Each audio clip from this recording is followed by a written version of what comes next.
नहमदुहु व नुसल्ली अला रसूलिहिल करीम अम्मा बाद फ़ाऊज़ु बिल्लाहि मिनश्शैतानिर्रजीम बिस्मिल्लाहिर्रहमानिर्रहीम। अस्सलामु अलैकुम व्यूअर्स, आज हम बात करेंगे अरकान-ए-इस्लाम के हवाले से। अरकान-ए-इस्लाम जिन्हें पिलर ऑफ इस्लाम भी कहा जाता है। अरकान-ए-इस्लाम से मुराद दीन के वो बुनियादी उसूल व अमाल हैं जिन पे इस्लाम की पूरी इमारत कायम है। हज़रत अब्दुल्ला बिन उमर रज़ी अल्लाह ताला अन्हु से रवायत है, क़ाल रसूलुल्लाह सल्लल्लाहु अलैहि वसल्लम बुनियल इस्लामु अला खम्सिन शहादती अल्ला इलाहा इल्लल्लाह व अन्ना मुहम्मदन अब्दुहु व रसूलुहु व इकामिस सलाह व ईताइज़ ज़कात वल हज व सौम रमज़ान। रसूलुल्लाह सल्लल्लाहु अलैहि वसल्लम ने फरमाया, इस्लाम की बुनियाद 5 चीज़ों पर है। इस बात की गवाही कि अल्लाह ताला के सिवा कोई माबूद नहीं और मुहम्मद सल्लल्लाहु अलैहि वसल्लम अल्लाह के बंदे और रसूल हैं, और नमाज कायम करना और ज़कात देना और हज अदा करना और रमज़ान के रोज़े रखना।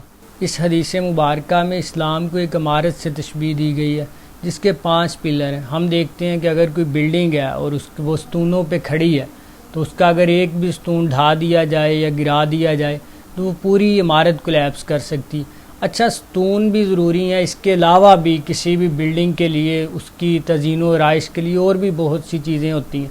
इसी तरह अरकान-ए-इस्लाम के साथ साथ और भी बहुत से दीनी अहकामात व तलीमात हैं जिन पर अमल करना ज़रूरी है।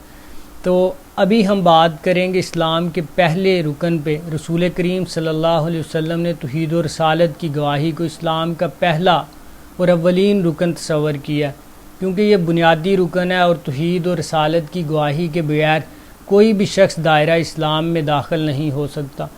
बज़ाहिर गवाही तो हम किसी ऐसी चीज़ की देते हैं जिसे हमने अपनी नज़रों से देखा हो या हमने सुना हो, क्योंकि अल्लाह ताला की ज़ात लतीफ़ है और हमारी आँख उसे पा नहीं सकती, वो ला तुदरिकुहुल अब्सार है। तो इसलिए जो मज़ाहिर फ़ितरत हैं वो अल्लाह ताला के वजूद का पता देते हैं। एक सलीमुल फ़ितरत और कल्ब सलीम रखने वाला शख्स जो है वो अल्लाह ताला की ज़ात पे इतना पुख्ता यकीन रखता है जितना वो देखी चीज़ों पर भी नहीं रखता। अच्छा, कलमा शहादत जो है वो भी दरअसल तौहीद और रिसालत की गवाही है। कलमा शहादत के अल्फाज हैं, अशहदु अल्ला इलाहा इल्लल्लाह वहदहु ला शरीका लहु अशहदु अन्ना मुहम्मदन अब्दुहु व रसूलुहु। अशहदु अल्ला इलाहा इल्लल्लाह, इस बात की गवाही कि अल्लाह ताला के सिवा कोई माबूद नहीं। वहदहु ला शरीका लहु, वो वाहिद है, यकता है। ये कलमा शहादत का पहला जो हिस्सा है ये भी दरअसल तौहीद का ही ऐलान है। और तौहीद जो है वो इंसान की फ़िक्र व अमल में और उसकी शख्सियत में एक रेवोल्यूशनरी चेंजेस लाता है। तौहीद इंसान में आजिज़ी पैदा करती है, उसमें इनकिसार पैदा करती है, उसमें वुसअत नज़र पैदा करती है, उसमें इस्तिकामत व बहादुरी पैदा करती है। जब इंसान ये यकीन कर लेता है कि उसका खालिक व मालिक अल्लाह है और वही ताकत का सरचश्मा है, तो फिर वो बड़े से बड़े फ़िरौन का खौफ भी अपने दिल में नहीं लाता। खा बद्र उहद के ग़ज़वात हों या हुनैन व खंदक के, वो हर जगह ला खौफुन अलैहिम वला हुम यहज़नून का पैकर बन जाता है। कलमा शहादत का दूसरा हिस्सा व अशहदु अन्ना मुहम्मदन अब्दुहु व रसूलुहु, ये भी इस अमर का ऐलान है कि मुहम्मद सल्लल्लाहु अलैहि वसल्लम अल्लाह के बंदे और आखिरी रसूल हैं और आप सल्लल्लाहु अलैहि वसल्लम का पेश करदा दीन ही दीन हक़ है। गो बज़ाहिर तौहीद और रिसालत जो है वो 2 बातें हैं, लेकिन ये एक ही हकीकत के 2 पहलू हैं। ना अल्लाह ताला को माने बगैर कोई रसूलुल्लाह सल्लल्लाहु अलैहि वसल्लम को मान सकता है, और ना रसूलुल्लाह सल्लल्लाहु अलैहि वसल्लम को तस्लीम किए बगैर कोई शख्स अल्लाह ताला को पहचान सकता है।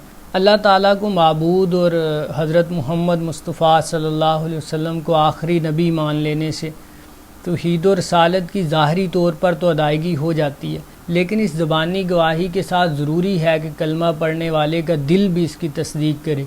और दिल की तस्दीक की अमली सूरत ये है कि इंसान अल्लाह और उसके रसूल की इताअत करे, ऐसी इताअत कि इंसान की तमाम ख्वाहिशात शरीयत इस्लामी के ताबे हो जाएं।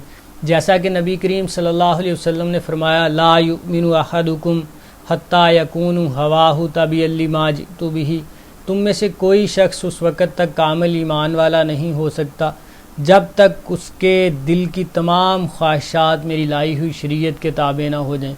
اگر ہم اسلامک ہسٹری کا مطالعہ کریں تو ہم دیکھتے ہیں کہ جب تک مسلمانوں نے اپنے قول و عمل سے توحید و رسالت کی گواہی دی اور اپنی انفرادی اور اجتماعی معاملات میں شریعت اسلامی کی کما حقہ پیروی کی تو وہ انسانی عظمت کی بلندیوں پر جا پہنچے.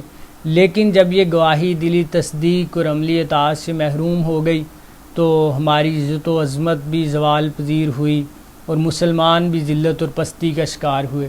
دعا ہے کہ اللہ تعالی ہمیں ارکان اسلام کو سمجھنے اور صحیح معنوں پہ ان پر عمل کرنے کی توفیق عطا فرمائے. وما علینا الا البلاغ المبین.